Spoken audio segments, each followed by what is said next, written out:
Bahkan saya sendiri cenderung mengatakan iman itu tidak diterima.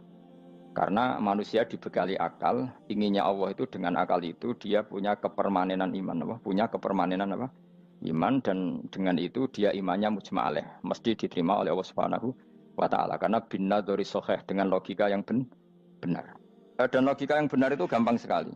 Beberapa ulama tentu tahu sekali, bukan sekedar tahu sekali karena itu diajarkan Allah dan Rasul. Misalnya begini, kata Allah, saya kalau baca ayat-ayat ini itu sering nangis karena Allah yang Tuhan itu sebenarnya tidak butuh kita. Seorang lagi, Allah yang Tuhan itu tidak butuh kita, juga tidak butuh iman kita. Tapi Allah ingin hambanya itu berakal ya, karena agama itu liqaumi yaqilun, sehingga berpikirnya benar. Misalnya gini kata Allah.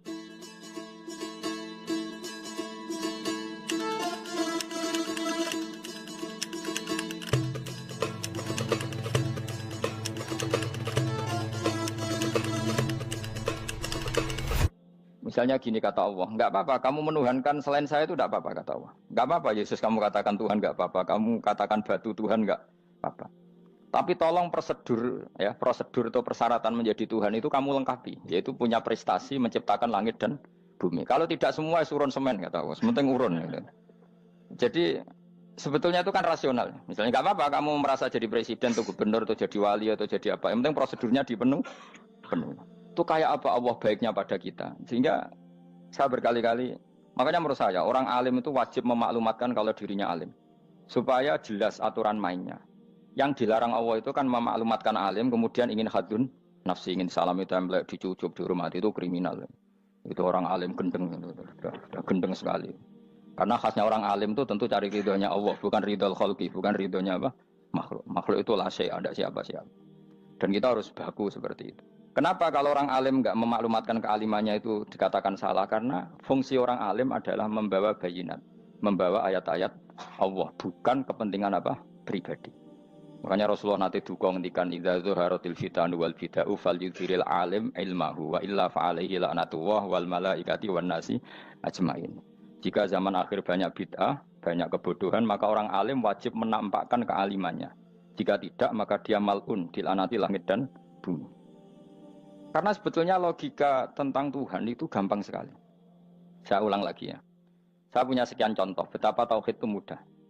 Jadi kalau ada orang bilang ikhlas itu angel, Gus, ya dia sendiri goblok karena nggak tahu logika apa.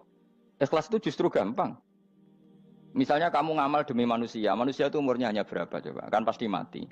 Lalu kalau dia mati tidak berkutik, bagaimana Anda bersandar sama seseorang yang mati dan tidak berkutik? Sama-sama bersandar sama zat sing al-hayyul qayyum, sama zat yang abadi. Kamu latih terus akal kamu. Misalnya saya punya jamaah banyak, mereka itu kan nggak jelas surganya. Kok harap-harap syafaate piye? Soalnya jamaah aku mlebu neraka kabeh. Kan nggak mungkin nyafaati saya. Atau mereka mlebu swarga kabeh, wis do sibuk kelon mbek widadari. Mungkin ya ndak ngurusi saya. Jadi dua kemungkinan itu sama-sama ndak ngurusi saya. Mlebu neraka ya rasanya nyafaati, kan mlebu swarga. Do sibuk napa? Ngeloni widadari karena trauma di bocah elek, melarat macam-macam. Sehingga kiainya saja wis ora takok Gus nang ndi wis ora takok. Wis ribet dhewe no. Nah, tentu saya juga sibuk sowan pangeran sudah itu makom saya sudah sibuk sowan pangeran. Kowe pesta seks sing kula sowan pangeran. Wa swargame ayate pokoke inna ansa'ana gunna napa? Insa'a faja'alna gunna. Apa karo bar kelon dadi perawan neh berarti keloni serempet. Kula insyaallah melok daftar sing fa amma in kana minal muqarrabin farohu warihan. Jadi surganya muqarrabin itu enggak ada sifatnya. Di situ enggak dibakas bidadari, makan-makan enggak, tapi farohu warihan. Satu surga yang sifatnya rohani. Karena enggak bisa disifati. Tapi saya daftar di situ ya hanya beberapa jam, baru gue gabung kon. Sawangane kok taruh rasane wong ayu juga keberatan. Ya tapi saya tentu punya dua kelas, saya punya kartu premium dan ekonomi. Saya enggak tertarik lah daftar yang premium dok, nanti repot apa. Saya itu sering nangis kalau baca ayat seperti ini. Bagaimana Allah yang Tuhan kemudian tidak butuh apa-apa, tapi Allah saking baiknya itu membuat tatanan logika kita. Saya tidak akan bosan-bosan sampai sowan Allah.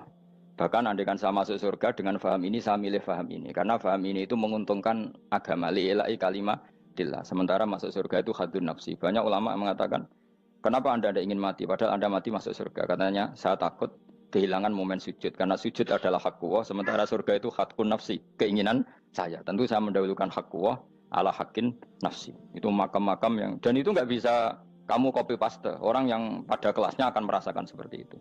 Dan kamu tidak perlu minat, malah paham. Jadi sudah dengar saja, apa? Dengar saja. Begini misalnya, saya berkali-kali bilang, kenapa ulama dulu, saya ini kan di Sarang juga ngajar tauhid, dulu saya ngajar kubrul yakiniyat, di beberapa madrasah, termasuk di Sidogiri saya juga ngajar tauhid. Di sini saya ngajar tafsir, tapi yang saya titikkan juga tauhid. Begini, saya hidup di dunia ini, terutama saya memang ingin menerangkan tauhid, sebagaimana Allah menerangkan. Begini ya, Jubair bin Mut'im, saya tidak bosan-bosan cerita ini, Jubair bin Mut'im itu termasuk dahiyatul Arab, cerdas-cerdasnya orang Arab. Dia ditunjuk sebagai negosiator untuk membebaskan Asra Badrin, tawanan perang Badar yang kalah dan ditawan Rasulullah dan para sahabat. Kemudian harus ditebus dengan uang. Oke, disepakati terus. Singkat cerita Jubair bin Mut'im itu datang ke Madinah. Dulu karena tidak ada hotel, tidak ada penginapan, ya memang nginepnya orang musyrik itu di masjid. Ya sehingga itu lazim saja. Kamu tidak usah jadi liberal kemudian bilang musyrik boleh di masjid, ya tidak perlu seperti itu. Kamu juga tidak perlu goblok mengatakan nggak ada ceritanya orang musyrik nginep di masjid karena ya ada tarehnya seperti itu. Jadi tidak perlu goblok, ya tidak perlu liberal. Paham ya? Kalau kamu bilang, wah nangono wong musyrik oleh nginep di masjid, kamu liberal. Padahal konteksnya karena sejarahnya pernah ada. Milih di goblok apa liberal? Apa milih jelas? Enggak milih aja, ngaco aja. 01 apa 02 apa 00. Milih mana? Goblok, liberal, enggak milih. Nah, ketika Jubair bin Mut'im itu datang, delalah Nabi itu sholat maghrib ngimami. Nabi baca surat Wattur wa kitabim mastur fi rabbim mansur wal baitil ma'mur.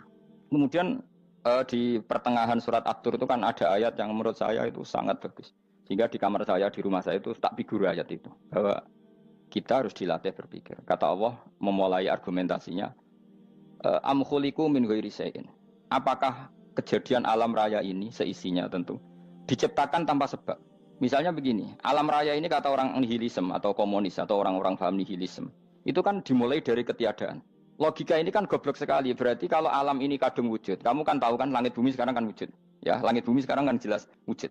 Berarti logikanya adalah al-adamu yakhluqu makhlukon, sesuatu yang enggak ada menciptakan sesuatu yang itu kan aneh. Di mana-mana al-adam ketiadaan itu tidak mungkin yakhluqu syai'an atau yu'athiru syai'an. Di mana-mana ketiadaan itu tidak mungkin mengefeki sesuatu yang ada. Wong kamu sebut tidak ada itu berarti tidak mungkin bisa berbuat apa-apa karena namanya tidak ada. Sekarang alam raya ini dimulai dari ketiadaan. Terus kamu simpulkan sesuatu yang enggak ada menciptakan yang ada, itu gendeng apa enggak? Oh, gendeng sarap itu. Orang usah dipatahin wong gendeng, sebarno yang mau mati dewi. Jadi makanya Quran menanyakan mereka, am khuliqu min ghairi syai'in. Apa alam yang kadung wujud ini kemudian disebabkan oleh sesuatu yang tidak ada?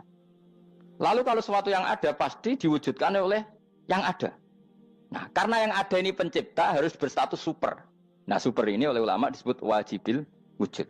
Maka Allah bersifat super, wujud yang paling prima, yang kausa prima. Karena pencipta tentu kelasnya harus di atas yang diciptakan. Makanya disebut, ulama dulu menyebut Allah itu apa? Wajibil wujud. Karena pencipta tentu lebih dahulu. Maka harus disifati awal atau qadim. Awal atau qadim. Kayak apa Allah mendidik kita? Am khuliqu min ghairi syai'in. Terus Allah bilang gini, ya gak apa-apa, yang menciptakan gak saya, gak apa-apa kata Allah. Tapi amhumul khaliqun, kamu saja yang menciptakan, gak apa-apa. Tapi syaratnya kalian juga harus merasa pernah ikut menciptakan langit bumi. Am khalaqus samawati wal ardh. Jadi, enggak apa-apa kamu merasa Tuhan, enggak apa-apa. Yang penting kamu merasa ikut nembok langit, ikut ngecor apa? Langit. Jadi pokoknya ikut bikin. Terus kata Allah, bala yukinun, kamu tak suruh merasa menciptakan langit bumi, kamu juga enggak merasa iya. Memang ya mereka merasa enggak kan? Akhirnya Jubair bin Mut'im saking enggak kuatnya. Am khalaqus samawati wal ardh bala yukinun amin dahum khuzun. Sama Allah dibombardir seperti itu. Dia datangi Rasulullah, ya Muhammad, logika itu tidak meninggalkan akal saya. Matarok tali akli nasian. Akal saya habis Muhammad. Saya iman saja. Saya tidak cukup punya logika untuk melawan argumentasi ayat yang kamu baca. Saya iman saja. Terus iman. Makanya kalau ada logika nihilisme bahwa sebelum alam ini adalah ketiadaan, lalu pertanyaannya bagaimana mungkin ketiadaan menciptakan yang ada? Di mana-mana ketiadaan itu la yu'atsiru syai'an wa la yakhluqu syai'an. Jenenge wae tiada. Tiada itu ya enggak ada fungsinya, ya enggak ada efeknya, enggak ada prestasinya. Ya pokoknya namanya enggak ada ya enggak ada. Nah, ini penting saya utarakan. Terus di sini Allah mengulang lagi, enggak apa-apa yang lainnya kamu katakan Tuhan jadi mitra saya enggak apa-apa. Tapi tolong kata Allah, aruni madza khalaqu minal ardi, tunjukkan ke kami prestasi dia ikut bikin bumi. Kita tahu misalnya Yesus, Isa lahir di bumi. Bumi sama Yesus dulu mana? Dulu bumi, dia lahirnya di bumi. Lalu dia melata di bumi, jalan-jalan. Kemudian dia mengatakan ini bumi Tuhannya saya. Jadi bumi kok enak, dhisik aku sih. Tua aku sih, bodoh-bodoh pangeran aku dong. Lebih apa? Tua. Jadi Allah itu gampang sekali. Nah sekarang orang iman itu kuat semua. Makanya ndak wali-wali. Imane mbek Allah taklid, njaluke aneh-aneh, njuk bojo ayu, sugih, jabatan. Bela Allah secara hujah aja enggak pernah, sudah minta. Makanya kita hidup di zaman yang saraf masal. Lho kula njaluk pangeran akeh-akeh kuwi, coba kamu bela Tuhan tuh pernah bela apa? Bela Tuhan tuh gampang dengan argumentasi al-hujjah yang supaya agama ini tamkin fil ard, benar-benar mapan dalam logika. Yaitu tadi di mana-mana yang namanya sebab itu amrun wujudiyun, di mana-mana sebab itu sesuatunya harus wujud. Paling tidak kita sudah menolak nihilisme. Apa? Nah, nihilis. Lah wujud karena wujud awal harus berstatus prima. Lah prima itu dalam bahasa ulama disebut wajibil wujud. Makanya ulama dulu ngelatih kita itu pertama Allah itu siapa? Zat sing wajibil wujud. Itu satu filosofi yang luar biasa. Nah, kemudian setelah itu ada setan-setan kecil yang nganggur, yang iseng. Nah itu nggak usah kamu perhatikan. Tinggal delok TV, ngopi, terus tinggal nyate kelata. Enggak saya tamak, pingsan deh. Sokor-sokor stres deh. Dugaan saya setan saya gue pingsan, kurang gizi. Karena memang setelah itu setan itu udah gini. Lalu sebelum Allah jangan-jangan ada wujud yang lain. Lalu Allah sendiri awal mulanya gimana? Kata Nabi, jika ada pertanyaan seperti itu kamu harus berhenti. Tinggal delok TV atau tinggal delok dangdutan. Ya kalau kepeksa apa-apa, kelasem ae. Saya ada menghalalkan tapi kan sudah kamu lakukan. Karena itu lebih baik ketimbang pertanyaan filsafat. Banyak orang yang dulu sholat ketika sekolah filsafat tidak sholat. Alasannya sampai menemukan jati diri itu Tuhan. Dan itu bahaya sekali karena Nabi berkali-kali bilang kamu jangan mikir tentang Allah pasti rusak. Orang kok mungkin rusak dari Nabi pasti rusak. Nah cara menghentikan gimana? Karena setan ini makhluk, akal-akalannya gampang. Tadi tak warai, saya sebagai ulama, atau sebagai manusia, atau sebagai orang awam, atau sebagai siapa saja. Kadang ada pertanyaan seperti itu. Tak tinggal anggeling dharma, kan pusing setan. Ini kan ngenteni. Weh, ngenteni bar lo anggeling dharma. Bariku aku lesu mangan mie. Bar mangan mie waret turu. Kan dia ngenteni terus. Mau bikin was-was lagi. Ternyata saya sibuk kan enggak bisa masuk dia. Bangun tidur aku selali pertanyaan tadi. Dinteni. Nah, dia masuk lagi aku sibuk ngajak anak jalan-jalan. Jadi saya kalau jalan-jalan di pasar itu wis enteni tan santai wae. Itu memang resep dari Rasulullah. Jangan sampai orang terjebak filsafat yang sampai menanyakan eksistensi Tuhan. Dan dia tidak mau iman, tidak mau sholat, tidak mau puasa sampai menemukan Tuhan itu siapa. Itu jelas minas syaitonir rajim, itu perilaku setan. Makanya Rasulullah setiap ditanya sahabat gitu itu Nabi guyu-guyu. Dan guyunya Nabi itu kata Nabi, baguslah kalau kamu takut Tuhan kalah kata Nabi. Nabi gojok gitu. Maka ada ulama yang punya seni berargumentasi yaitu Imam Ghazali. Jika setan tanya kamu lalu sebelum Allah jangan-jangan ada wujud yang sebelum Allah. Kata Imam Ghazali, ya itu saja yang Tuhan. Yang Allah ini enggak jadi Tuhan. Ya berarti wujud sebelum Allah itu yang benar-benar Allah. Kalau kamu bayangkan lagi, jangan-jangan sebelum itu ada wujud lagi. Ya itu saja yang benar-benar Allah. Sehingga tetap Allah itu menang terus. Paham ya? Yang jelas jangan sampai didahului Adam. Karena kalau didahului Adam lebih ngeri lagi. Karena sesuatu yang enggak ada menciptakan yang ada. Itu lebih buruk lagi menurut akal. Menurut apa akal? Daripada kamu nggak salim Imam Ghazali, tinggal saja ndelok. Tadi ndelok sinetron. Itu yang lucu aja. Ndelok sing lucu-lucu. Ndelok apa? Mencari Tuhan. Pokoknya sing aneh-aneh, sing goblok-goblok, sing lucu-lucu, sing perane wong apa? Lha saya sering diprotes saya. Gus Salim jenengan kok sering ndelok sinetron sing ana dialog wong goblok-goblok. Wong goblok ku menarik cara kula. Apa ya? Cara pandang itu di luar dugaan saya karena kula berkali-kali lho kalah wong goblok. Jadi makanya ini tak cerita nih, beberapa kali yang jari Gus Wak cerdas, berkali-kali kalah sampai goblok. Ada seorang santri itu ingin dibelikan bapaknya itu sepeda motor. Bapaknya wong desa, senengane ngrumat sapi wedhus. Lah menurut saya ya orang tuanya itu mampu lah, sangat mampu untuk beli itu. Pak mbok ditukokno mawon wong sepeda motor. Kata bapaknya, "Anakku nu jok mondok tak goblok, Gus." Wong njaluk kok sepeda motor, njaluk mobil ora ya goblok. Lah kok goblok, Pak? Jenenge donya iku Gus, sing lahirno donya kok sapi ku ndek anak, wedhus ndek anak jenenge donya. Di mana-mana jenenge donya sing lahirno donya. Iki donya kok mangan donya. Mergo motor iku kan tuku bensin, mobil. Iku cara dekne iku goblok Gus.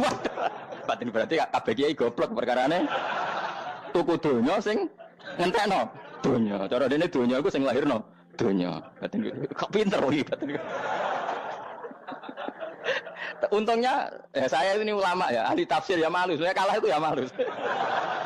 Tapi saya sebagai orang objektif fair, itu teori benar apa? Jadi donya itu ya sing lahirno donya. Donya kok mangan donya iku goblok. Untungnya dia dengan saya itu jaraknya 5 kilo 7 kilo karena 7 kilo. Lala dia diterkon sepeda motor, aku tetap mau kalah. Pak, nanti jalan kaki saja. Karena kalau pakai motor ini kegoblokan kata saya. Terus mendingan nih, loh Gus mau kalah tadi.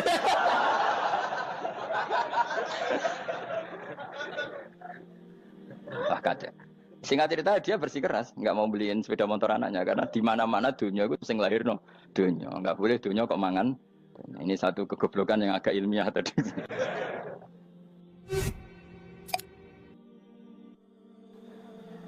Nah, Imam Asy'ari juga ngalami hal yang sama. Imam Asy'ari itu punya, kita kalau ahli sunnah kan dua partai ya. Ya dalam ahli sunnah itu hanya ada dua partai juga. Kalau nggak Asy'ari ya Maturidi. Ya, dan sama-sama alim. Ya kalau terpaut ya paling 5%, 7% ya. Kealimannya Asy'ari dan Maturidi.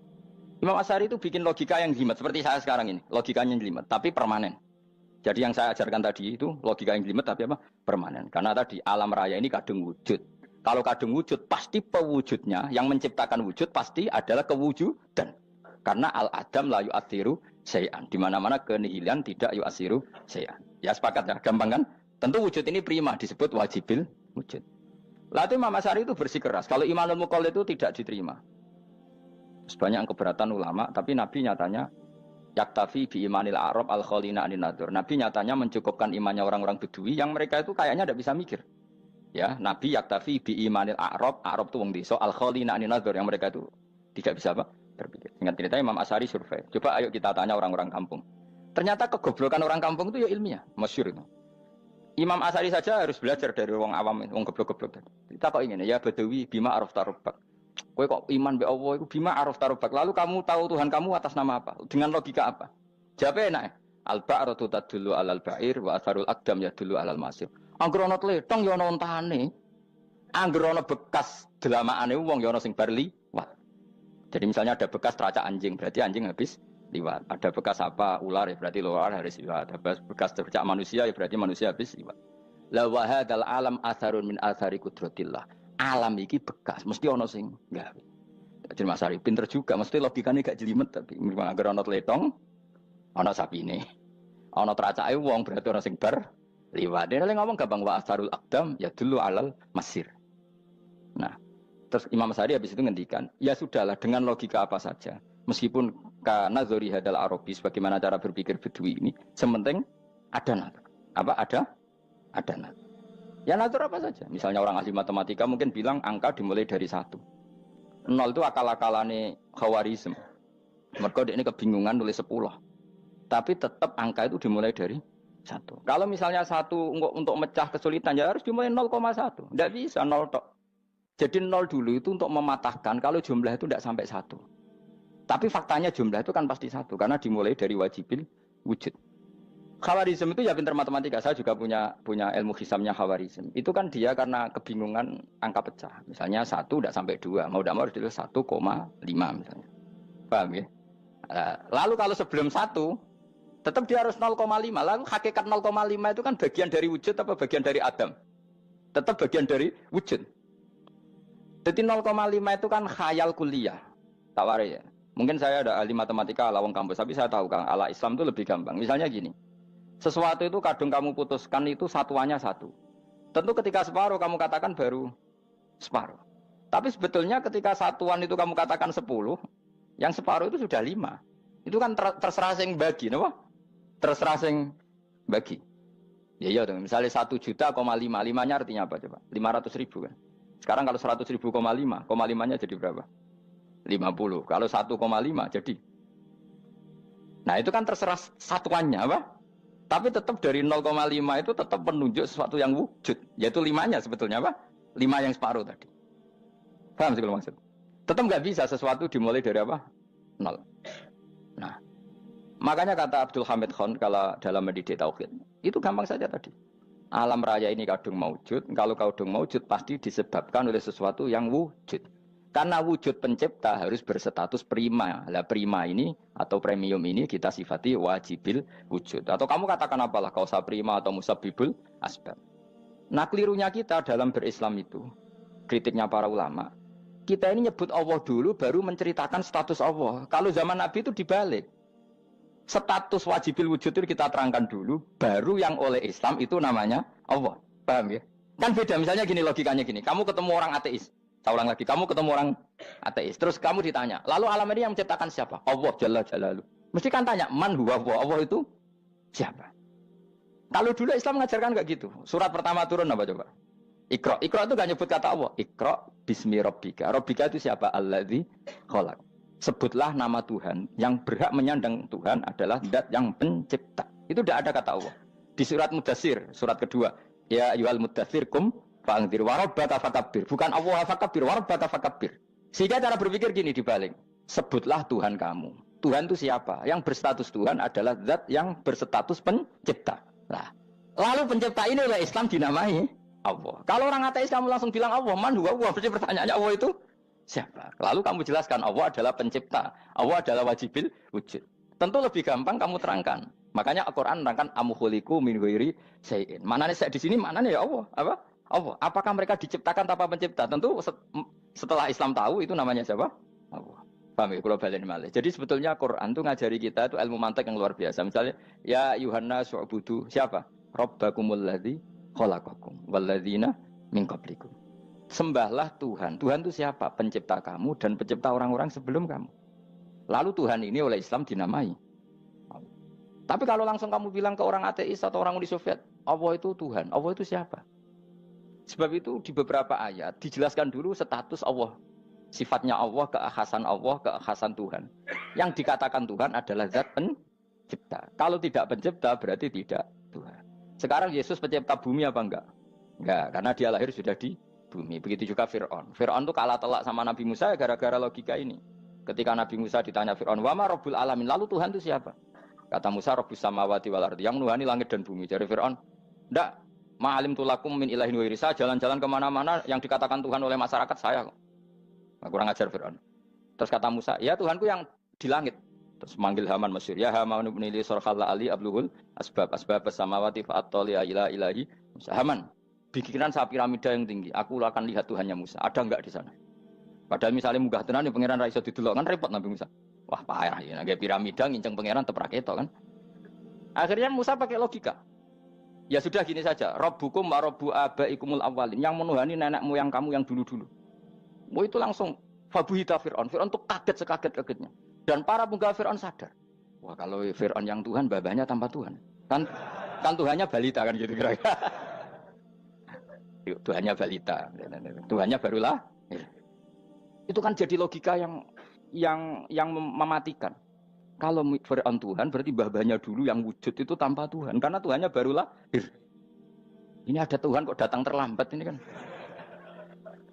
Akhirnya para penggawanya Fir'aun iman. Macam gendeng ya, Fir'aun itu gendeng. Itu pentingnya logika. Rabbukum wa rabbu abaikumul awwalin. Nah sekarang orang tuh nggak belajar logika. Iman bi Allah orang mantep ning ati, cek iso diguncang setan, jalukane wis aneh-aneh. Jaluk swarga, jaluk gak mutu cara. Gak mutu.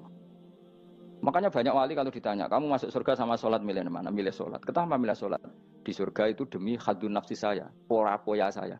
Tapi kalau saya sholat itu untuk hakku. Saya sebagai hamba, identitas kesejatian saya adalah menghamba. Soal nanti Allah bikin bonus surga silahkan. Maka sebenarnya masuk surga itu ada urutannya. Sebagai orang alim saya urutannya adalah berkampanye sesering-seringnya, membuat logika supaya orang mudah ke Allah dan Rasul. Makanya di Quran tuh gak ada orang disuruh masuk surga dulu itu ya Tuhan nafsul mutmainnah irji'i ila rabbiki. Kamu kembali ke Tuhan kamu dulu. Bahwa kamu makhluk yang butuh Tuhan. Fadkhuli fi ibadi. Kamu masuklah berstatus hamba dulu. Kesetatusan Anda sebagai hamba ini matangkan dulu. Bahwa saya ini hamba. Dibuktikan dengan suka sujud, suka ngamal, suka sedekah, suka tawadhu. Saya sebagai orang alim sebenarnya gak suka mulang. Karena takut. Nak kue pinter kok nyanyi aku, nak goblok sawangannya metodeku gagal kan dua-duanya ini merugikan saya sebetulnya. Saya ulang lagi ya, nak pinter kayak nyanyi aku, kan ya mungkin juga senajan rodok mokal mungkin, sanggup aja rodok mungkin. Pemenang nak sing ndik kan yo, biasanya hasut ndik. Mau itu sebenarnya rugi semua, tapi Allah yang memerintahkan hak wong alim kudu mulang. Perhitungan itu tak buang semua.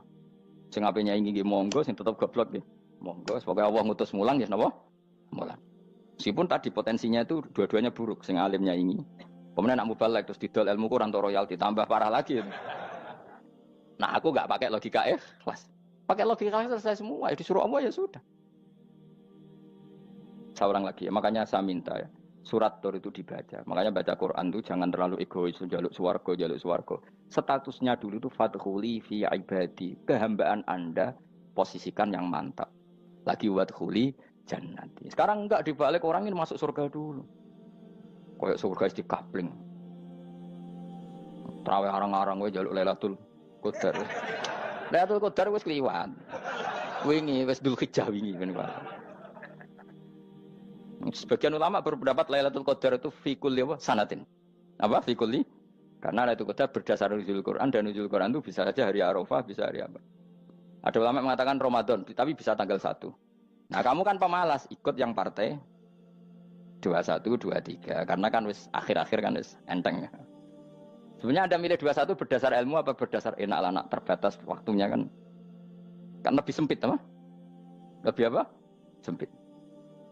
Ya saya ulang lagi ya. Jadi Allah kalau mengajarkan hujah itu gampang sekali ya. Tadi amkhuliku min ghairi syai'in. Enggak apa-apa saya ada Tuhan kata Allah. Tapi kamu harus punya logika. Alam raya ini diciptakan tanpa pencipta. Mau enggak kamu punya logika seperti itu? Bahwa alam ini yang wujud diciptakan oleh sesuatu yang tidak wujud. Mau enggak kamu punya logika itu? Enggak mau kan? Namanya wujud tentu diciptakan super wujud. Dan super wujud itu wajibil wujud. Dan itu Tuhan kita yang oleh Islam dinamai Allah. Bang, makanya nyebut Allah itu di surat-surat awal Quran tidak ada. Coba, awal surat Quran itu surat apa coba? Iqra kan?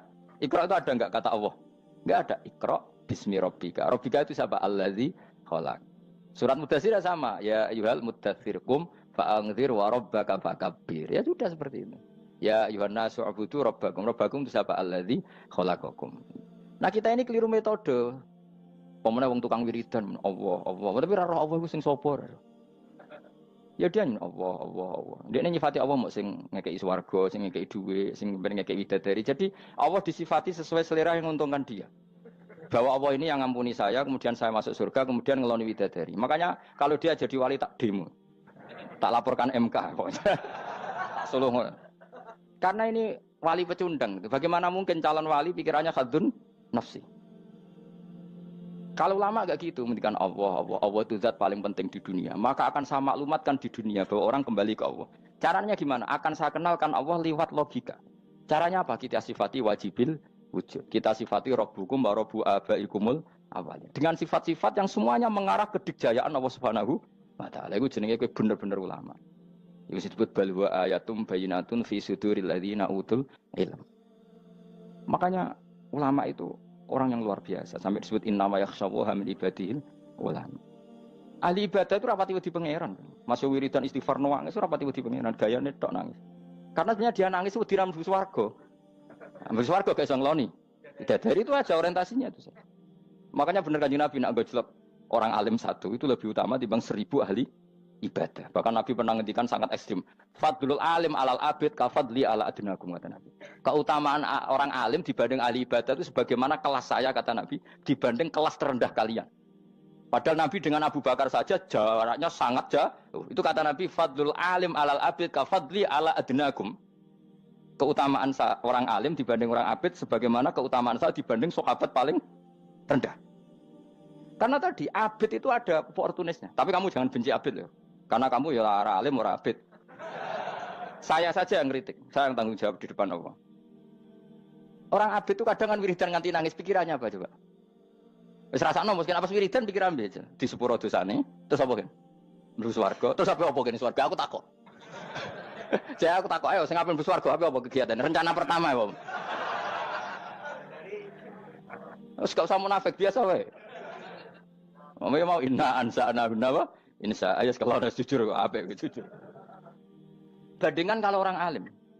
Orang alim itu ketika nyebut Allah itu iri ya Allah. Kenapa di dunia ini ada makhluk lain yang menandingi engkau? Saya tidak ridho. Kenapa di dunia ini ada syarik orang yang dimitrakan seperti engkau?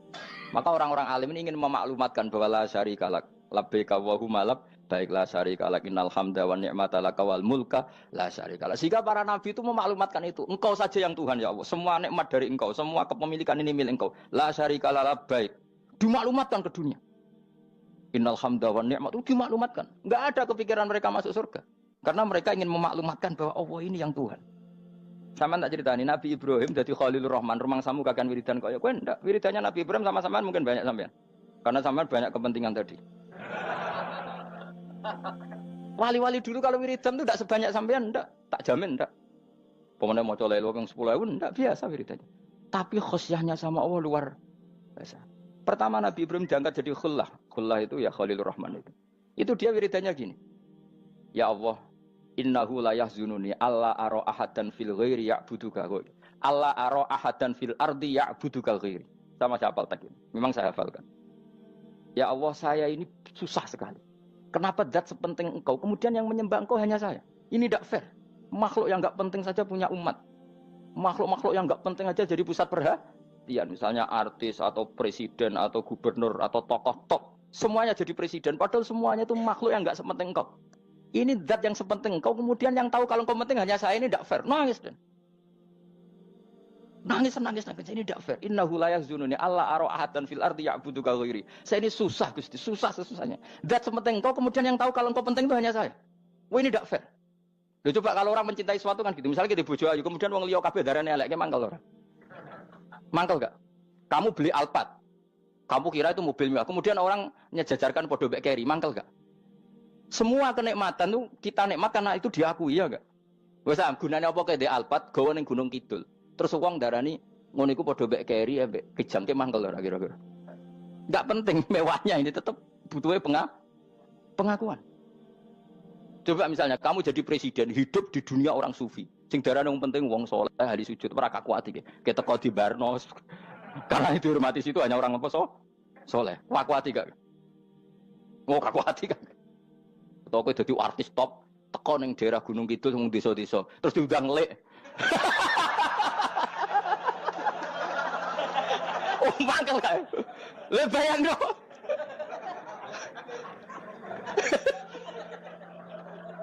Oh, kamu menteri top, menteri BUMN bareng dolan itu iso diundang lek. Matus walang lek ngono. Oh, mangkel. Karena orang keren itu butuh pengakuan apa? Wes misalnya di bojo ayu terus wong liya kabeh darane eleke mangkel gak? Sebetulnya orang merasa nikmat itu karena pengakuan.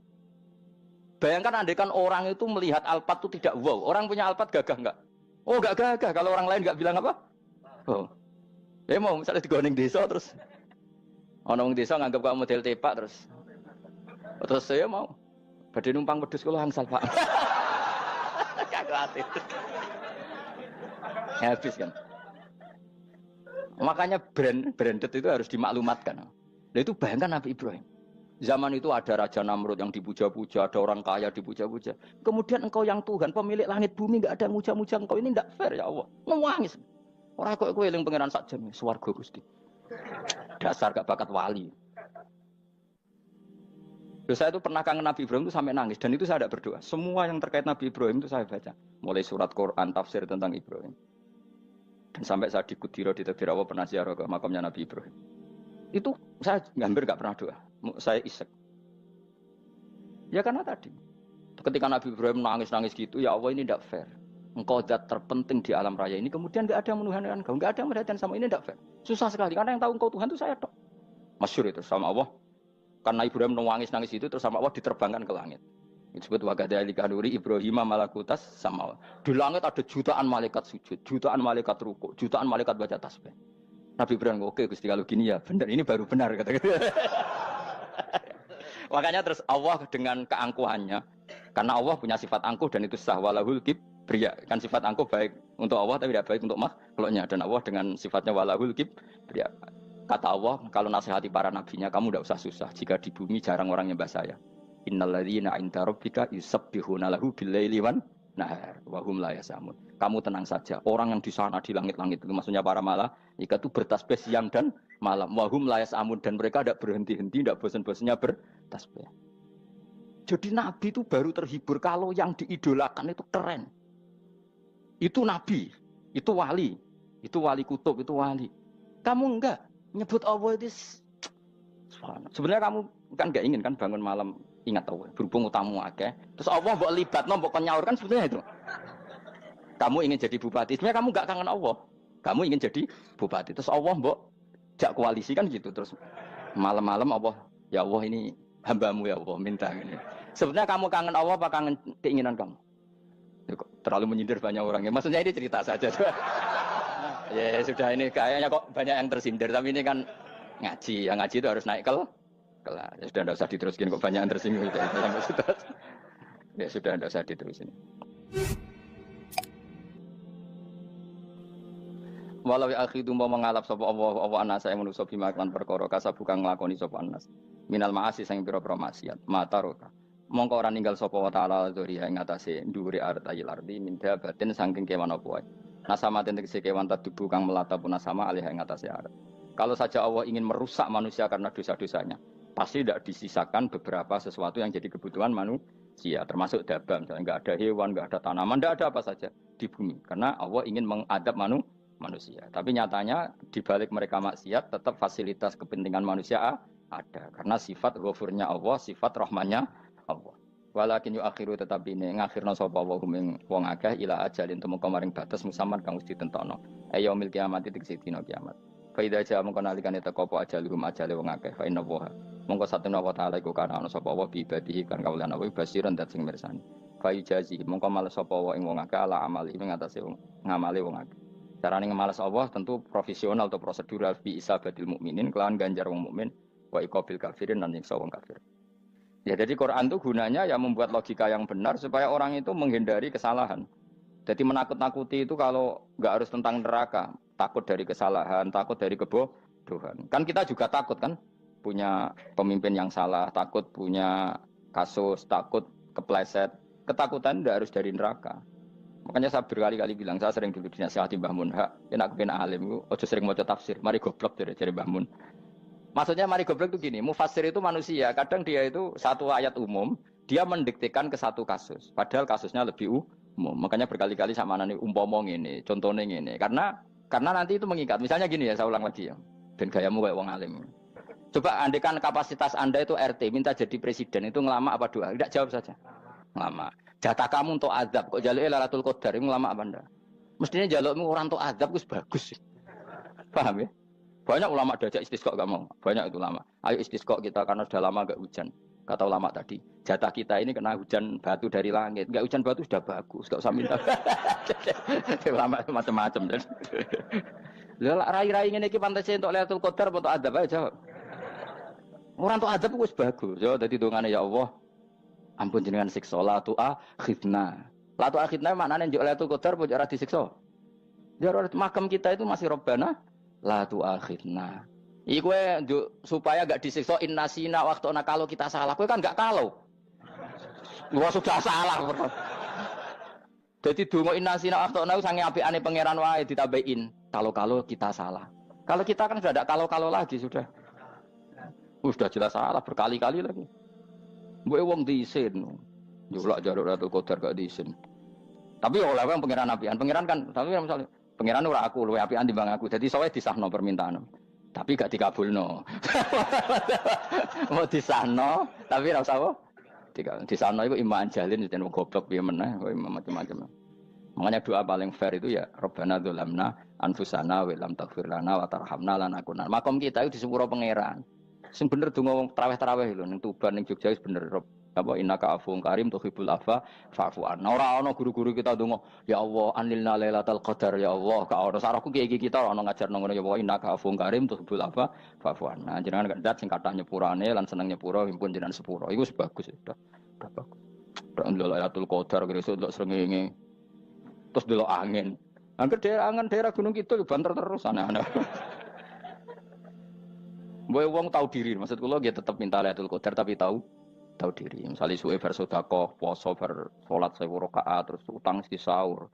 Ambek togo-togo sing mbok dolimi jaluki sepuro. Pas kowe tenan mergo wis ngrasa ora dolim, nduk Lailatul Qadar. Tapi kira ngrasa ora dolim wis ujug sombong. Wong sombong ora berhak meraih. Lah terus piye Gus? Ora piye biasa wae, pokok biasa wae. Makom kita ora kena adab itu sudah luar biasa. Ora penuh adab piye. Wis ngene iki luar biasa, napa? Luar. Mun nang ngandel kula. Wis ngene iki keadaan seperti ini terus. Soale dongane wae Rabbana la tu'akhidna in nasina wa akhtana. Itu jadi itu sudah luar biasa. Nah, ini kan teruskan dawuh Mbah Mun ya. Misalnya Allah bilang gini, fattaku, maka takutlah kamu. Biasanya mufasir ditambahi minan nar, maka takutlah kamu masuk. Sebetulnya yang perlu dihindari dari kita, takut itu ya, takut salah, takut bodoh, takut terdolimi, takut mendolimi orang lain, takut hidup tidak ada gunanya. Tapi mufasir tentu milih yang populer, takutlah kamu dari api neraka. Coba misalnya gini, kita nanti masuk surga. Kemudian zaman di dunia kita tidak pernah berkampanye ya atau berkontribusi untuk agama Allah. Cara saya itu izin. Kata Imam Malik, saya masuk surga. Kemudian orang yang mencintai saya masuk surga itu saya malu. Rasulullah juga gitu. Saya sebagai pemimpin umat, saya malu masuk surga. Dan satu dari umat saya masih masuk neraka. Jadi ulama dulu tuh ketakutannya bukan sekedar masuk neraka. Takut malu, takut bodoh, takut keliru, takut. Saya misalnya nanti masuk surga itu malu dengan saya tidak pernah ngajar tafsir Jalalain. Malu saya. Karena kalau tanya Allah, kenapa pun buswargo? Terus diberi swarga. Tapi kalau pernah baca tafsir Jalalain kan anak keren nih. Keren artinya saya pernah mengkampanyakan Quran, pernah mengkhidmai Quran, pernah ngitmai kitab engkau ya Allah. Saya pernah ngitmai umatnya Rasulullah, yaitu sampean kabeh. Pernah mulang, pernah sowan. Yo saat tiap bulan sowan jenengan gak sopan tapi. Mulane kira usah bales sowan rono malah ganggu aneh-aneh. Kadang santri yo pidol, wis diulang cek sowan. Orang tuh kiai kalau sudah di rumah tuh milik keluarga biar fair. Bermulang cek assalamualaikum. Terus kiai ini kagok keluargane ku kapan? Boyo mikir bocah ora karo-karuan. Jadi seneng ya di ilmoni, seneng ya di ilmoni. Saya ulang lagi ya. Nah, kata yang ditafsir itu sering tidak mengikat. Makanya kata Mbah Mun, baca tafsir itu dikurangi. Maksudnya dikurangi itu bukan apa-apa. Maksudnya tadi, kalimat yang ditafsir itu tidak mengikat. Yang mengikat itu yang kalimat di Quran. Nah, kalimat Quran itu umum, kenapa? Misalnya gini, Allah lalu gini, ikdilu, kamu harus berbuat adil. Lalu adil itu misalnya mufasir menafsir, adil itu menyamakan di antara dua orang konflik. Misalnya di MK 01 dan 02 dianggap sama, itu namanya adil. Itu kan dawai mufasir. Atau misalnya gini, Allah bilang gini ke saya, hak kan ada di kiai sing adil. Terus adil ditafsiri orang, adil itu menyamakan sesama murid, haknya sama. Nah, tapi bisa saja adil itu di luar itu semua. Misalnya gini, ternyata adil menurut Allah gini, adil maknanya seimbang, apa? Adil itu maknanya apa? Seimbang. Lalu keseimbangan seorang hamba adalah dia ingat Allah lebih banyak. Karena ini bandul yang benar-benar nyata. Allah itu nikmatnya nyata. Sehingga ketika saya sebagai orang alim, ingat saya alim itu karena Allah. Dikasih ilmu Allah, dikasih cerdas Allah. Dikasih semuanya dari Allah. Sehingga saya itu tidak merasa kumuluhur pada kalian. Karena semua ini dari Allah. Kemudian Allah sendiri yang memerintahkan, kamu harus mengajar. Maka saya ada Arab-Arab salam template sampeyan, penghormatan sampeyan, apresiasi sampeyan. Karena saya hubungannya hanya dengan Allah Subhanahu. Itu namanya adil, meletakkan sesuatu proporsional. Itu juga adil namanya. Makanya seseorang itu nggak bisa dikatakan abid selagi belum tahu kalau ibadahnya minallah. Jadi misalnya ke ibadah tok, ternyata kamu yakin itu ibadah kamu, amal kamu, itu belum abid. Abid hakikat adalah alhamdulillah alladzi hadana li hada wa ma kunna linahtadiya laula an hadana. Ketika kita sujud yakin ya Allah alhamdulillah jenengan menakdir saya sujud. Saya sholat alhamdulillah engkau menakdir saya sholat. Sehingga minallah dulu, pikiran itu semua kebesaran kemendahan ini minallah dulu. Baru setelah minallah kita yakin billah. Setelah billah juga yakin ilallah. Wah. Misalnya gini ilallah itu. Setelah saya ngajar tafsir Jalalain, kepentingan saya satu. Hamba-hambanya Allah menjadi tambah mencintai Allah. Tidak mencintai saya, enggak penting sama mencintai saya. Makanya Imam Syafi'i tiap ngajar bilang begini. Wadittu annal khalqa ta'allamu hadal ilma wala yahmadunani. Saya senang kalau kalian belajar fikih sama saya, tapi kamu tidak usah muji saya. Jadikan fikih ini alat taqarrub kamu kepada Allah. Itu namanya minallah wa ilallah. Itu adil. Tapi adil yang dijelaskan ulama beda-beda tadi. Ada mengatakan adil adalah proporsional antara murid, antara keluarga dan murid. Meskipun kamu senang mulang, jangan merantarkan keluarga, itu tidak adil. Itu kan versi, no? Maksudnya Mbah Mun, kamu jangan terjebak versi-versi dalam tafsir. Paham ya? Karena Allah hanya ngetikan i'dilu wa aqrabu. Paham ya? Tapi kan penjelasan adil ini orang versi. Paham ya? Ada yang nulis adil adalah meskipun mimpin masyarakat ya ingat keluarga. Karena sing tukang wayo kan nafsirin adil, adil adalah karena laki tidak cukup istri satu maka ayo kan yo repot nanti. Tapi kalau kadung istrinya 3 atau 4, adil adalah harinya sama meskipun janda dan perawan. Dari sing lanang gak adil adalah proporsional. Sing wis suwi dikumpuli dikurangi. Yang baru ya mungkin kabeh enggak kalau nuruti. Mungkin enggak. Ya, tapi itu kan versi, nama. Maka kata Mbak Mun itu memang saya itu merasakan, saya sebagai mufasir merasakan memang Saya kan sering baca Jalalain beda dengan tafsir Munir, nanti beda dengan tafsir Qurtubi. Saya beri contoh misalnya. Dan kamu pasti salah jawab ini. Kalau kamu benar berarti ya alim tenan. Wa idza darabtum fil ardi falaysa 'alaikum junahun an taqsuru minas shalah. Orang kalau pergi itu boleh enggak ngosor salat? Enggak, jawab saja. Boleh kan? Ngosor salat itu apa? Misalnya salat asar 4 jadi berapa? 2. Kalau isya jadi 2. Kalau subuh? Enggak, sudah maju lah. Maghrib? Enggak, kan yang bisa dikosor hanya berapa? Yang rubaiyah, yang apa? Berarti kamu yakin? Antak suruh minas sholat artinya 4 jadi 2, yakin? Enggak, jawab saja. Yakin. Nah itu termasuk orang pinter. Ya. Berarti ilmu lagi sak trip. Ya? Sebetulnya kata Imam Qurtubi enggak. Ayat itu kan hanya bilang gini, kalau kamu bepergian, maka kamu boleh menyendak sholat. Qasru itu memotong. Dari aturan yang dulu 4 menjadi 2. Sebetulnya tidak hanya itu, tok. Aturan tidak boleh membawa najis menjadi boleh.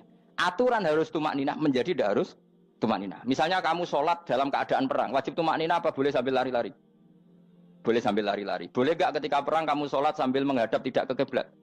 Boleh. Makanya antak suruh minas sholat maknanya apa? Jika kamu pergi, maka dalam konteks itu kan perang ya.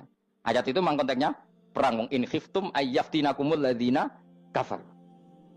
Jika kamu dalam keadaan perang, maka boleh memangkas apa yang pernah wajib dalam aturan sholat. Paham ya? 4 menjadi 2. Keharusan menghadap kiblat menjadi tidak wajib. Membawa najis sholat sah enggak? Enggak kan? Tapi kalau dalam perang, kemudian pedang kamu ada najisnya, boleh dibawa enggak? Boleh. Jadi maknanya taksuru, a'ammu min ayakuna qasra sholat, wa a'ammu min ayakuna wajibati sholat yang sekarang enggak wajib. Semua itu namanya juga meringkas kewajiban. Berarti nak mana nih, jika kamu dalam keadaan perang, maka boleh memangkas sesuatu yang dulu wajib menjadi tidak wajib. Yang dulu haram menjadi boleh. Tapi mufassir mencontohkan qasru sholat hanya 4 menjadi 2. Dong ya? Oh ya, nanti alim ngono tenan wis dokter tafsir sah. Engko tak iku sudah dhewe. Tapi perlu orang lain ngakui. Jadi itu contoh kecil. Jadi mufassir karena kebetulan dia tahunya hanya qasru sholat itu 4 jadi 2, dia itu. Padahal di tafsir lain diterangkan qasru itu artinya menyingkat atau mencendak atau memangkas. Dulu wajibnya sholat itu nggak boleh bawa sesuatu yang najis. Tapi kalau sholat dalam keadaan perang dan pedang kamu ada darahnya, boleh nggak dibawa? Boleh. Bahkan Allah menyuruh dibawa. Dan boleh nggak madhep kiblat. Fa in khiftum farijalan auruk banataki fa idza amintum fadhkurullaha kama 'allamakum. Ketika keadaan aman baru sholat sesuai standar. Nah, berarti kan ada qasru sholat, ada pemangkasan aturan sholat. Kayak misalnya begini. Dalam keadaan normal, boleh nggak kamu motong pohon pisangnya tetangga tanpa izin? Nggak boleh kan? Tapi misalnya ada banjir bandang, kemudian kamu bisa selamat kalau motong itu. Wajib izin apa malah haram izin? Haram izin, harus kamu langsung potong. Karena kalau tanpa begitu kamu dan yang punya wajib meridhoi. Kalau nggak meridhoi disalahkan syarak malah. Paham ya? Jadi ini penyolongan yang wajib. Tapi tak sebab potong kayak ngelangi kan. Terus gedangnya mbok pangan, itu berlebihan. Karena Allah memaklumi hanya untuk ngelangi. Jebule wis menisan lah itu di luar izin syariat apa? Di luar izin syariat. Itu melampaui batas itu. Syaratnya boleh itu ghairu baghiw wala famani turra itu darurat syaratnya ghairu baghiw wala dan tidak boleh melebihi batas. Ora ape ngetok gedange jupuk sik sing mateng dipangan terus diketok. Ora oleh. Paham jelas ya? Makanya kalau ngaji tafsir ya saya kan berkali-kali ada makna di tafsir Imam Suyuti saya tambahi umpamanya ini. Maksudnya umpama itu supaya contoh itu tidak mengikat. Jadi yang disebut beliau itu satu dari sekian potensi ribuan contoh. Ya kayak tadi misalnya antak suruh minas sholah. Itu umumnya ulama membayangkan qasru sholat yang 4 jadi 2. Padahal enggak, maknanya meringkas aturan dari wajib menjadi tidak wajib. Bahkan sebagian aturan itu dikatakan haram, tidak haram. Itu tadi misalnya bawa najis atau teman kamu mau dibaca orang kafir terus kamu bilang, hei hati-hati, itu tidak batal kalau dalam sholat siddatil khauf. Paham ya? Jelas? Semaju lah. Malam terus likur oleh Lailatul. Soale wis gumen mbek wong-wong itu. Bingung ora ilmune wong-wong. Ma ungzira abahum lam yungzaru tegese ora den kei wedi sapa ngangge fi zamanil fatrah ing dalam zaman fatrah. Ya sama seperti ini. Orang tidak mendapat ingzar itu fi zamanil fatrah, zaman enggak ada rasul. Tentu tidak hanya itu tok. Ada rasul tapi orang itu jauh dari komunitas ulama. Itu juga termasuk orang yang tidak mengalami Ingdar. Jadi tidak mengalami ingdar bisa di zaman fatrah atau sudah ada rasul tapi dia jauh dari ulama atau jauh dari komunitas Islam. Itu juga komunitas yang tidak mengalami ingdar. Fahum mengkote wong akeh kaum iku khafidun lali kabehane imane sing iman parustilan bener. Ya, contoh paling gampang itu nak dawuh yai mesti bener itu loh. Kalau kamu ngaji tafsir Jalalain ya Yuhannasu budu rabbakum. An-nasu biasanya ditafsirkan kufaru Mekah, napa? Padahal di situ nas semua manusia apa kafir Mekah? Semua manusia. Cuma konteks dulu karena Nabi orang Mekah dan zaman itu yang diberi peringatan orang Mekah, Imam Suyuti bilang kufaru Mekah. Lah seperti itu kufaru Mekah mengikat apa enggak? Enggak kan? Enggak, karena yang dituruni Quran yo kafatal linnas. Tapi ya Yuhannasu di Jalalain sering ditulis apa? Kufaru Mekah. Nah, seperti itu tidak mengikat. Itu contoh saja, Pak. Contoh saja dalam konteks zaman itu. Paham ya? Jadi banyak, makanya tafsir itu sebenarnya enggak ngikat. Ya tapi yang ngomong gitu harus orang alim. Kalau kamu yang ngomong malah kacau. Kemudian ngomong sombong. Maksudnya kan manusia, saya juga manusia. Ngapain saya harus ikut? Ya sarap itu. Iku ora wis sombong saraf, no? Wis sombong saraf. Lakot hakko teman-teman fahum, lakot hakko teman-teman nyata apa alkaul apa titah. Wajib tegese wajib manane nyata al aksarihim. Ing atase akeh-akeh wangke bil adab. Lakot hakko teman-teman dadi nyata apa alkaul apa titah anane azab. Wajib tegese wajib apa adab al aksarihim bil adab fa mongko te wong akeh la yuminu ora iman sapa akeh. Il aksaru tegese utek akeh wong ora iman. Zaman iku Mas. Ya, maksudnya zaman iku. Tapi jengben mboten ngerti. Tapi yang mungkin ba'da Isa itu semua orang iman, tapi ya banyak yang setelah iman itu tidak bermanfaat lagi karena wis napa matahari terbit dari napa barat khina la yanfa'u nafsan imanuha lam takun amanat min qabl inna saat temen ingsun ujalna ga ingsun fi anaqihim ing dalem gulu-gulune wong akeh tak gawe aghlalan ing blengku bi ayu doma gambar bi antu doma gambar sento de kumpulno ilaha maring anak apa alai di tangan di anal gol la karon saat meneh wil iku yajma'u iso ngumpulno wil al yada ing tangan kal unuk maring geger maring napa gulu-guri lho jenenge unuk wong Arab nak darani kene ku unuk nak darani kene ku nakher. Ya cari wong Arab, ya kene iki unuk, kene iki nakher. Lah gulu niku ngeten, tangan ditakok teng napa? Napa? Gulu. Napa jenenge jenenge? Cidok niku cidokne. Sing guri-guri. Faya mengkote tangan ila aidi kumasmatun ting kupono ila atkoni maring dagu. Niki lho jenenge dagu. Jam udzakonin waya mustamaul lahyan. Kumpule dua dagu atau dua wang nek cumanan. Bahu mengkote wong akeh mukmahuna iku dadi bunder sapa wong akeh. Manane rafiuna ngangkat wong akeh usaha ing sirahe wong akeh. Lastatiuna ora iso mampu sapa ngake khawdaha ing ngendekno ruus. Menawa dhewe maksudi wae ta iki mutamsilun mu bayangan, mu tamsil gambaran. Mulane kula gumun mbek ulama riyen. Tak contohno ya, nek ulama dhisik ku top. Wong dhisik nak darani bun neraka digludungno. Wong kafir sok ben digludungno ning neraka. Iku ya pancen ngalim tenan wong dhisik. Mergo gambarane ngene, ora usah praktekno sok ben, praktekno saiki wae. Nak praktekno sok ben kaya sok ben mlebu neraka. Dadi ngeten wong nak lungguh ngene, wong Arab nak darani iki ason-ason. Terus ngeten. Ngeten. Niki kan niki jenenge apa? Dengkul. Dengkul itu kena dagu, terus tangan kena cidok. Tadi ngeten. Jadi wong wis dalam keadaan bunder. Paham ya? Lah malane malaikat karek nyaduk terus gludung-gludung ngono. Paham ya? Jadi mergo yo napa? Dengkul nempel dagu, paham ya? Tangan nempel cidok, terus ditaleni. Paham ya? Terus ya karek gludung dong, malane wong kurang adane bunder apa iku? Oke bayangno saiki sampean ra usah, gak usah mlebu maksudnya, paham ya? Mulane ape mlayu ora iso, wis posisi ngono, paham ya?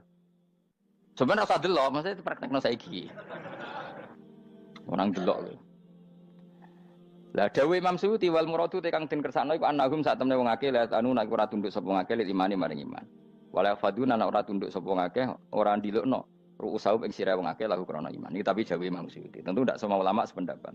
Jadi cara Imam Suyuti semua yang dikatakan Quran ini mau tamsil. Artinya mereka tidak tunduk, maknanya tidak menerima iman. Tapi itu cara Imam Suyuti. Ulama lain yang mengatakan tidak. Memang orang kafir ketika masuk neraka dalam keadaan seperti itu dan digeludung. Ya tidak apa-apa sama-sama benar. Ya sama-sama benar karena ya Quran itu milik bareng, milik bersama. Jadi kan banyak kalimat kayak tadi mengkosor sholat, meringkas sholat. 4 jadi 2 yang meringkas, paham ya? Dari aturan ketat menjadi agak longgar juga meringkas. Jadi semuanya namanya memotong apa? Memotong dari 4 menjadi 2 yang memotong, paham ya? Dari aturan wajib menjadi tidak wajib juga memotong. Nah, itu kan sama-sama benar. Lihat nanti konteksnya. Wajah analan gawe sapa ingsun mimpeni aidim sanging ngarepe wong akeh sadan ing tutup. Wamin khalfim sanging gurine wong akeh sadan ing tutup. Fathisin sadan wa dhamiha lan dhami sin sudan fil maudhi'in ing panggonan loro. Faksena mongko ngekeki gelap ingsun ing wong akeh fa mongko te wong akeh lagi sirun rane ngali sapa wong akeh. Tamsilun iki contone edon disat diturukil iman maring ketutupe dalan iman alih ngatasi kufar. Nah cara maksudnya kabeh iki mau tamsil. Dadi ngene. Dari depan kami kasih tutup, dari belakang kami kasih tutup, kemudian mereka saya kasih kegelapan. Maka mereka tidak tahu. Mananya apa? Dari arah depan yang mereka enggak ngerti pentingnya iman, dari arah belakang yang mereka enggak ngerti pentingnya iman, maka mereka buta, artinya tidak iman. Itu dari Imam Suyuti. Tamsilun edoni hanya perumpamaan lisat diturukil iman, yaitu tertutupnya jalan-jalan iman. Tapi ulama lain mengatakan ya enggak. Memang pernah ada peristiwa di mana orang kafir ngepung Rasulullah dan mereka dari depan matanya dihalangi, dari belakang dihalangi, sehingga ketika Rasulullah keluar mereka tidak melihat. Itu ya nyata ya. Jadi makanya ngaji ya. Jadi ben keren. Oh ini ada sekian tafsir. Terus gue ngomong kan kayak wong alim keren. Nah tak kata siapa? Ono rekamane. Tapi yang orang ngaji dhewe. Nah tak kata siapa? Ada rekamannya. Lah aku takut ada kata siapa Gus? Tak dudono kitabe. Lah aku dudono rekaman. Iku apik zaman akhir kan wis maju. Soale sing rido kan. Enak kok Kang jadi orang alim enak. Nanti itu jadi orang alim ya rugi. Tadi nanti kan gitu. Syabdul Qadir masuk surga. Entah ini gelombang kedua dan para penggemarnya. Jadi akhirnya sing alim tenan yang mlebu swarga, sing kedua dan para penggemarnya. Iku ora usah alim Kang, cukup penggemar. Dia tahu sebenarnya rugi kan. Gus Pak masuk swarga kedua dan para penggemar. Waduh. Terus jebule padha ae. Itu saking rahmane Allah. Kenapa? Kan masyhur itu hadis itu. Rasulullah itu ada sahabat nangis, enggak bisa tidur nangis. Berhari-hari enggak bisa tidur nangis. Hanya karena ingin punya satu pertanyaan. Lama-lama ketemu Nabi, ya Rasulullah saya sudah berhari-hari enggak bisa tidur, ingin menanyakan ini tapi tidak berani. Coba kamu tanya saja. Ya Rasulullah, saya ini kalau mati, engkau kan suatu saat dipanggil Allah. Saya tidak ketemu engkau. Makanya mumpung sekarang saya tak melihat wajah engkau sekuat-kuatnya, sepuas-puasnya. Kata Nabi ya. Terus, kenapa? Ya kalau engkau di surga, saya di neraka kan enggak ketemu lagi. Atau kalaupun engkau di surga kan kelasnya beda, kan enggak ketemu lagi. Jadi kemungkinan dua-duanya itu enggak ketemu. Kata. Karena tadi bisa saja, ya artinya Nabi karuan di surga, saya di neraka enggak ketemu. Atau engkau di surga, saya di surga pun beda kelas, ya enggak ketemu. Terus kata Nabi, enggak begitu aturan mainnya. Almar'u ma'aman ahabba. Orang itu sesuai yang dia orang bersama orang yang dicintai. Jadi ya saya harus ikhlas kalau kamu saingi nanti. Ya takdir no. Wasawana ni padha uga ali ngatasi wong akeh angger tau te ngekek peringatan sira gumeng wong akeh tahqiqil hamzatain angger ta. Wa ibdali saniyati alifan angger ta humata sili ala nasil hamzah wa itu khali alifan wa pun alif binal musahalan dan hamzah sing ditasil wa ukhra lan ya wa tarqi lan tinggal itu khol. Amlam tungfirhum wong ra wis bakat kafir mbok elingno cek rambu elingno tetep layu minun ora gelem iman. Lah sing iman iku sapa inama tungziru ang mestine ngelingno sira. Maksude yan fa'u tegese manfaat apa ing daruka peringatan sira. Peringatanmu manfaat man ing wong ittaba kang anut sapa man atikra ing Qur'anil Qur'an tegese Qur'an. Wa khasyalan wedi sapa man ar-rahman ing Allah Rahman bil ghaibi padahal ora roh pangeran. Ya khofa tegese wedi sapa wong ing Allah toh walam yara ora ningali sapa wong ing Allah. Lan bil ghaibi itu apa? Takut Allah dalam keadaan toh dia tidak melihat Allah lang. Mereka tak tafsiri bil ghaibi barang gaib ning Indonesia terjemahnya hantu. Melihat alam gaib itu maknanya apa dalam bahasa Indonesia? Hantu. Maknanya bil ghaibi rata terjemah apa? Ya namanya ini wa khosyalan di sapa wong ar-rahman ing wasirman bil ghaibi padahal dene ora roh langsung. Ya ora usah diterjemah ya. Terjemah dadi apa? Barang gaib malah repot. Wa basiruhu mongko ngeke berita gembira sira ing man bimaghfiratin kelawan pengemuranan wa ajrin dan ganjaran karimin kang terhormat. Orang yang seperti itu yang ngikuti Quran dan takut Allah itu layak mendapat maghfirah wa ajrin karim wa ta'ala jur karim wal jannatu swarga. Inna satamna ingsun wa nahnu ya ingsun iku nuhyi uripna ingsun almauta ing wong sing mati libak sikra nafas. Wa naktubulan nulis ingsun fil lauhil mahfuz ma ing apa wae kodamu kang nglakoni sapa ngake fi hayatihim. Di lauh mahfuz apa yang pernah kamu lakukan ditulis min khairin kaapian wasari dan kaelean li yujazau supaya diwales sapa ngake alih ing atase iki. Wa atharahum lan yo tak tulis bekas-bekas kelakuanem. Matek saya perkara ustun kang digawe sunah apa bima badam sak usum ngake. Jadi perilaku kamu ditulis setelah kamu mati ya masih ditulis yaitu bekas-bekas sunnah kamu yang pernah kamu lakukan. Jadi misalnya kok penemu judi, selama ada orang judi ya kamu dapat, paham ya? Paham ya? Loro gak? Makanya ulama ngendikan dulu tubalil amwat, tubaliman mata wa matat ma'ahu dunubuh. Bejo wong mati, kemudian dosa-dosanya melok mati pisan. Maknanya dia mati dalam keadaan tidak pernah melahirkan sunnah keburukan, paham ya? Tapi bejo wong sing mati, kemudian dia meninggalkan sunnah kebaikan yang diikuti terus. Kok sampean ini lo bener? Gak paham jalan lah, nggak jalan nggak turun ngaji. Sehingga sebenarnya anak gak paham lah ya gue. Lo kok gue jalan cung? Bisa bapak arah paham lah ya gue. Itu sudah bagus. Apa? Bagus. Berarti pokoknya anut anak ya anut. Wah, pokoknya keren, pokoknya keren sampean keren. Jadi nanti sebenarnya anak tuku jalan tak kok pak. Kok tuku jalan? Disik bapak aku neng lemari iki ono jalan. Lah tapi disik bapak paham yo ora ya paham bodoh. Wes stop, stop. Jelas ya gitu. Anak tubuh mangkot damu wa atharoh. Makanya sisa-sisa amal kita, bekas-bekas amal kita semuanya adalah ditulis sampai Allah Subhanahu wa taala. Mulane kula kepengin jenengan nate syukuran, pisan-pisan nate syukuran. Pertama anak kita bisa sholat. Guling-gilingan banyak orang syukuran perkara ulang tahun. Kenapa pertama anak kita bisa sholat, kita tidak pernah apa?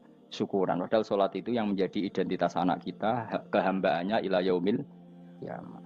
Mbok ya orang itu gitu. Sehingga nanti anak kita tuh senang sekali. Itu saya itu kalau agak marah, itu anak saya yang paling kecil, baru umur 6 tahun. Itu tahu-tahu bilang, "Pak, saya sudah sholat." Karena dia tahu, saya itu paling terhibur kalau ada berita sudah sholat. Jadi itu penting, supaya orang itu tahu orientasinya bapak itu sholat. Jadi jangan sampai terus anak kita kalau ulang tahun syukuran, tapi pas sholat kita dingin-dingin saja. Lama-lama anak kita berperasaan sholat itu tidak penting. Buktinya apresiasi bapak biasa saja. Itu contoh kecil. Sehingga nanti tertanam, anak kamu tertanam nanti cucu.